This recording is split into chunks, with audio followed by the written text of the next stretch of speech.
नमस्कार साथियों, एक बार फिर आपका स्वागत है और बात करते हैं कि जो पीएच विद्यार्थी कैंडिडेट हैं, उनकी टाइपिंग होगी कि नहीं होगी। अगर टाइपिंग नहीं होती है तो उनको फिर नंबर किस हिसाब से दिए जाएँगे या कौन से मेथड से दिए जाएँगे, उसके बारे में बात करते हैं। तो जो भी साथी पीएच कैंडिडेट हैं, तो उनकी टाइपिंग नहीं होगी, जैसा कि उनको शायद पता भी होगा, पता नहीं है तो मैं बता देता हूँ कि उनकी टाइपिंग नहीं होगी। तो अब सवाल ये आता है कि साहब फिर नंबर किस हिसाब से देंगे फिर रिटन में? जो नहीं, रिटन में तो अपन ने दे दिया, टाइपिंग के अंदर नंबर किस तरीके से आएँगे, उसके बारे में बात करते हैं। टाइपिंग के अंदर जो आपने नोटिफ़िकेशन पढ़ा है, नोटिफ़िकेशन है अपना, उसके अंदर नीचे दे रखा है कि निषद जनों के लिए टाइपिंग नहीं होगी और उनके लिए जो रिटर्न जो है फेज फर्स्ट है, उसके औसत अंक के आधार पर दिया जाए, उसके औसत के हिसाब से दिया जाएगा। अपन ये कह सकते हैं या ये मान सकते हैं कि जिसके रिटर्न में नंबर बढ़िया हैं, जैसे मान लो किसी के 100 नंबर है, तो उसके 100 के हिसाब से उसके रिटर्न के टाइपिंग के नंबर जोड़े जाएँगे। तो मतलब ये है कि जो रिटर्न में नंबर बढ़िया लेके आया है, उसको फ़ायदा रहेगा इसके अंदर। अपने इसमें नॉर्मल कैंडिडेट की बात करें तो जिसके रिटर्न में मान लो बढ़िया था, टाइपिंग वो नहीं कम कर पाया तो नंबर कम होंगे। इस आपके साथ ये है कि जिसने रिटर्न में बढ़िया नंबर लेके आया है ना, उसको रिटर्न वो टाइपिंग भी उसी हिसाब से दिया जाएगा। जैसे मान लो 100 नंबर लेके आया, तो उसका 50% हो गया, तो 50% उसका दे देंगे, तो 50 नंबर जोड़ देंगे। कोई 35% ही लेके आया है पूरा, तो 35% 100 का 35% वो दे देंगे। ऐसा मेथड ये रहेगा। तो जो रिटर्न में प्रॉफिट है, तो उनको रिटर्न में प्रॉफिट रहेगा ही, उसका ये प्रॉफिट रहेगा। तो टाइपिंग नहीं होने वाली है, आप निश्चित रहो आराम से।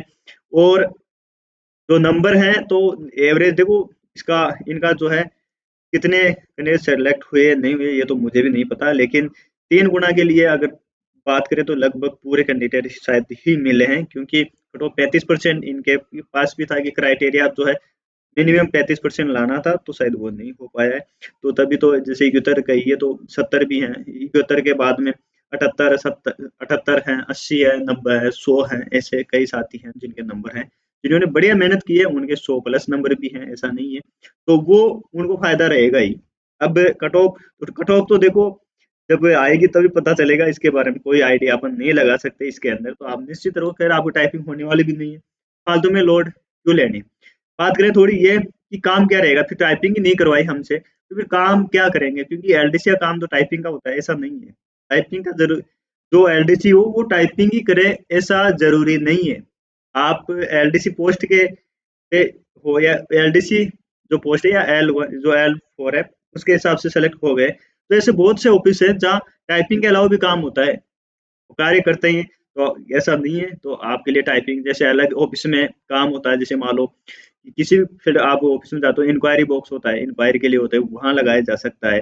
या फिर कई ऐसे कार्य होते हैं जहाँ पर इंक्वायरी होती है, कॉल का कार्य होता है, या फिर इनको ऐसे टाइपिंग के अलावा और बहुत कार्य होते हैं जो एलडीसी लेवल के होते हैं, उनमें वो कार्य आपसे करवाया जाता है। इसके लिए आप निश्चित रहें, या टाइपिंग तो करवाए नहीं फिर हम क्या करेंगे, तो ऐसा नहीं है। तो काम के लिए आप निश्चित रहें, काम वो उन अपने उससे एलडीसी लेवल के हिसाब से ही और कार्य रहते हैं, टाइपिंग के अलावा बहुत कार्य होते हैं, ऐसा थोड़ी है कि एलडीसी है तो टाइपिंग ही रहेगा। उसके अलावा बहुत से ऐसे कार्य होते हैं, जैसे मैंने बता ही दिया कि कॉलिंग का होता है, ये जैसे मान लो फील्ड है, कोई भी ऑफिस है या फिर कोई इंक्वायरी के लिए आया है, उनको बताना है कि साहब ऐसे-ऐसे होता है।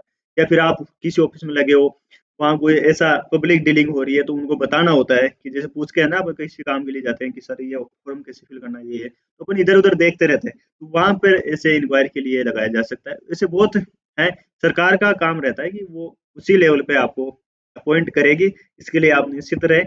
और आप सभी को ऑल द बेस्ट कि आप सबका सिलेक्शन हो। अपन तो यही उम्मीद करते हैं कि नहीं यार, जो वास्तव में है इसमें इनको ज़्यादा ज़रूरत है, तो ये चीज़ है।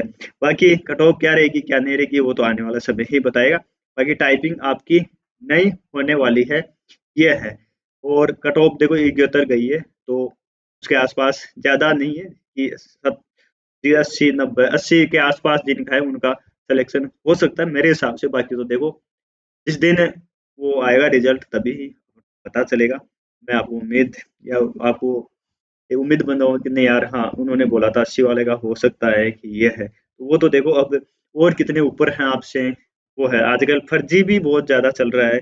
आपका जो हक है, जो सही है, वो भी बहुत खा रहे हैं। तो अब उनके वो कितने लोग हैं, क्या है, क्या नहीं है, उसका भी तो पता नहीं ना।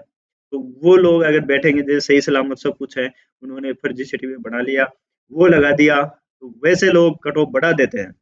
और जो वास्तव में जिनको भगवान ने सही बनाया है, वो लोग ऐसा फायदा उठाते हैं, तो कहीं ना कहीं ऐसे लगता है कि यार क्या जॉब करेंगे क्या नहीं करेंगे, लेकिन हकीकत यही है, हिसाब सबका होता है, ऐसा नहीं है।